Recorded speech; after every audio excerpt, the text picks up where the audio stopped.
So I want to just get this salted and peppered and let it sit for a little bit. And then I want to get into showing you about the marinades, because that's an important part. And once we've seared this off, we're going to put one of the marinades on and pour another one over. Got our pepper.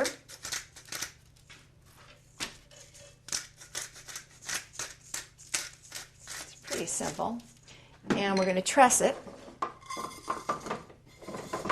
And I'd say we're going to need about that much. Just want to tie this in a couple of spots. Again, we want to keep that meat nice and tight so that it all cooks evenly. And you can see it's got some little tie marks in it from when it was a larger roast, but I'm going to redo this. I'm starting at the bottom. First of all, I'm going to come up and just make a straight knot.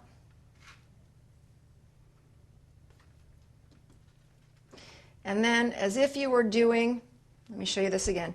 You're going to turn it around. If you knit at home, you're sort of making a slip knot. If you're a guy, it's a slip knot. You guys all know what that is.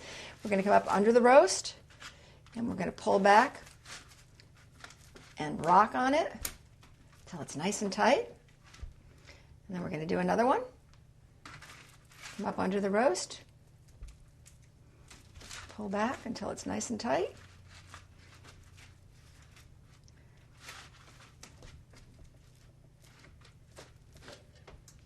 And I'm going to just tip this roast over, go underneath, bring it around to the top, and tie it over here.